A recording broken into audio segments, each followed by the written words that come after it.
This is the Dollemore Daily, and I'm Jesse Dollemore. Don't adjust your television sets, folks. I am Cliff Schecter, not Jesse Dollemore in a Cliff Schecter suit. Jesse is away in a couple days of much-needed vacation, and I'm here to tell you what's going on. Let's start with Mike Johnson. Now, Jesse covered Mike Johnson, really the evil part of Mike Johnson, the threatening, the scary, his hatred. And I'm going to get into that too, about the new Speaker of the House. But I think more we need to cover a bit about, he's weird, guys. He is a weird dude, as these people are who become ultra fundamentalist Christians, start adopting these really strange habits, like, you know, the fathers who would make their daughters pledge to keep their virginity and take them to their proms, and then we always find out something just awful is going on behind the scenes. Well, that's the kind of weird. You're the kind of weird when you're Mike Pence and you call your wife mother and you won't go out to dinner with other women alone. Because, you know, Mike Pence, the guy who has the flies landing on his head, is so sexy. Going out with women alone might be just too much for them. And then he and mother might have a problem. Okay, back to Mike Johnson. What can we tell you about Mike Johnson? He's involved with a number of ultra-right-wing Christian organizations. And why does this matter? It matters because he is second in line to be president. Let me repeat that. Second in line. This person could become president. Gerald Ford was once second in line to become president and became such. And so what he believes, beyond the awful bills he'll bring to the floor, the insults he'll throw out at Democrats, other Republicans have pointed out he puts on his little Clark Kent glasses, but the truth of the matter is he's really Jim Jordan. He's a fire breather. And he really, as we said, is a religious nut. In fact, watch this clip here as he explains to us that we're not really a democracy. You know, we don't live in a democracy, because a democracy is two wolves and a lamb deciding what's for dinner, okay? It's not just majority rule, it's a constitutional republic. And the founders set that up because they followed the biblical admonition on what a civil society is supposed to look like. Yes, folks, we are a biblical republic. I'm not sure exactly what that means, but maybe you can go ask some folks in Iran. I believe they have that over there too. Well, Mike follows biblical republic principles. Some of those are, for example, he spent years pushing covenant marriage, this weirdo little sect where you and your wife make it so that no-fault divorce ain't a thing. You sign a contract and you actually have really an almost impossible time getting married. You have to go to counseling and prove that the person's been unfaithful to you or done something horrible. In fact, what it does is it keeps women who've been abused stuck in marriages, which is one of the reasons these patriarchal men push it, like Mike Johnson. If it's not bad enough that he went on the Today Show and these other shows, he wasn't just a voice for covenant marriage. He was a leader in that effort, much like he was a leader in the 2020 effort to overthrow the election, as we know. Jesse talked about in his video. This man doesn't just sort of get involved. He leads. He also is a leader and very involved in a group I know quite well, being based in Cincinnati, Answers in Genesis. If you don't know that group of nutty individuals, they're the ones who put up the Creation Museum about 20-30 minutes south of me.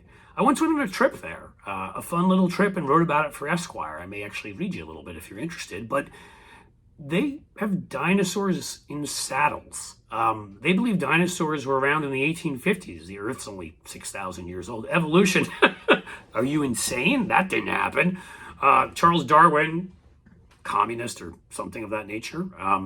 You know, everything bad that has happened is because we have forsaken God. It all starts with Eve, according to them. She was a bad woman, a bad girl. When she ate that apple, we all paid the price. And there's definitely nothing anti-woman about that and weird about that. But they have really some nice exhibits there. They have the Ark encounter, where you can go and ride on Noah's Ark, like all the animals did. You also get to go to, wait, is there a Noah's Ark Cafe? I'm trying to see, or is it Moses's Cafe? Just to get a Coca-Cola, man, you had to go, I think, and wander 40 years in the desert.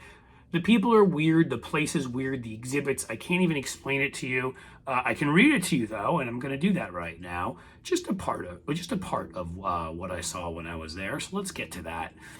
For the Creation Museum, my friends, holds all the truths you're looking for if you want to understand the current insanity gripping the Republican Party. This was 2013, by the way. First of all, it doesn't even try to make any sense. There's a whole section where you learn that until Eve ate the damn apple, like she had it coming to her, there was no war. Remember, I was talking about Eve. There was also no disease, no drug addiction. You know what else there wasn't before Eve? People. So yeah, there were also no NFL head injuries, there were no dropped cell phone calls. This chair wasn't here and didn't squeak when I, went back and forth. Gwyneth Paltrow wasn't yet yelling at us about our diets. That's the thing about there being no people. Is really bad things can't happen when there are no people. But Answers in Genesis has all of this there. They also have a section called Men in White. Do I even need to make the obvious joke there? But the men in white are angels looking down here. They all look like white blonde surfer dudes because, everybody's white and blonde in their world. And they encourage you to question accepted wisdom. In fact, they point out all the holes in radioactive dating and Charles Darwin's theories. Sure, also gravity and mathematics and statistics and the basic building blocks of society. That's one group he's involved in, those loons. He does not believe in evolution, and he is second in line to become president. He was also involved with, I want to make sure to get this right, folks, he's a professor at Liberty University. Christian University became infamous after, you may remember, Jerry Falwell Jr., the very Christian Jerry Falwell Jr., who was having a threesome with his wife and the pool boy. John Carlo, that was the pool boy. Right. I don't know the Bible that well, but I believe it frowns on threesomes with the pool boy, especially a 20-year-old pool boy when they're in their 50s or 60s. And then he started posting sexually suggestive pictures of himself with his pants unbuckled at yacht parties. So that obviously wasn't upsetting enough for Mike Johnson, who literally thinks we should criminalize homosexuality. It was okay. It was Jerry Falwell Jr., so he still teaches there because it's okay. Alliance Defending Freedom. He was involved with them. They think that only Christians should be able to adopt. That's right. You're Jewish, you're Muslim, you're Hindu, Taoist, atheist, you believe in Ra, you can't adopt. Only Christians get to do that because only Christians, we're, I guess, a biblical republic, right?